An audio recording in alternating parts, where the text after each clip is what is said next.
युवाओं के लिए प्रेरणादायक कहानी। मुश्किलों से बचने के फल। युवाओं के लिए प्रेरणादायक। मुश्किल समय हर किसी के जीवन में आता है। मुश्किल वक्त ही इंसान को महान बनाने की नींव रखता है। मुश्किल वक्त कुछ ही समय के लिए रहता है, मगर ये इंसान को मजबूती देता है। मुश्किलों से लड़कर ही इंसान महान बनता है। आज इस प्रेरणादायक हिंदी कहानी में आप जानेंगे कि मुश्किल वक्त कैसे इंसान के लिए एक वरदान साबित होता है।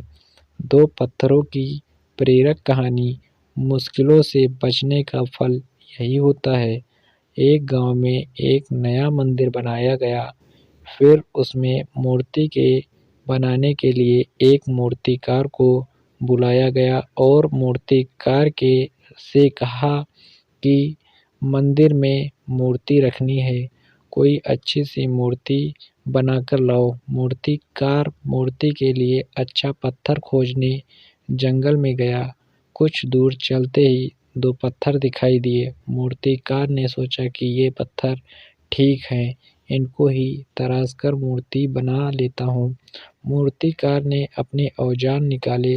जैसे ही मूर्तिकार पहले पत्थर पर पहली हथौड़ी की चोट मारने लगा, वैसे ही पत्थर ने मूर्तिकार ने से कहा कि मैंने तुम्हारा क्या बिगाड़ा है जो तुम मुझे हथौड़े से पीट रहे हो, प्लीज मुझे छोड़ दो।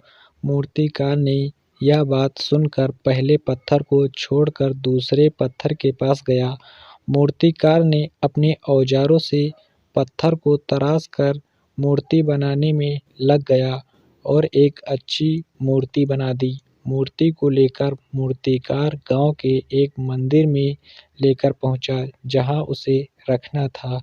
मूर्ति को रखने का समय आया। मूर्ति को रखने लगे, इतने में गांव वालों ने मूर्तिकार से कहा कि हमें एक पत्थर और चाहिए जिस पर नारियल फोड़े जाएंगे। मूर्तिकार को तुरंत उस पत्थर का ख्याल आया जिसे वह जंगल में छोड़कर आया था। मूर्तिकार जंगल में गया और पत्थर को ले आया।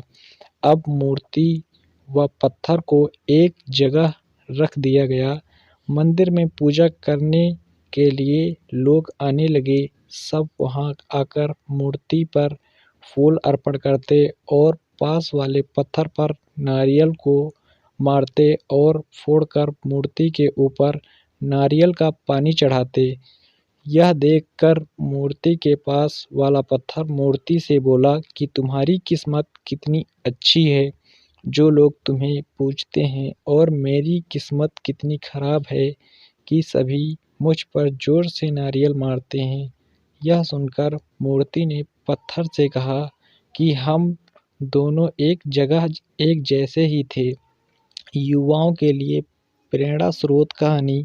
तुम्हारी किस्मत भी अच्छी होती अगर तुम कुछ दर्द सह लेते, मगर तुमने हथौड़े की चोट नहीं सही और तुम आराम से वहीं पड़े रहे, और मैंने लाखों चोटों को सहन किया है, जब जाकर मेरी किस्मत ऐसी हुई कि अब लोग मुझे पूजते हैं। आराम व मुश्किलों से बचने का फल यही होता है। हमारे जीवन में छोटी छोटी मुश्किलें आती रहती हैं जिससे हम बचना चाहते हैं, लेकिन आगे चलकर ये छोटी छोटी मुश्किलें बड़ी हो जाती हैं।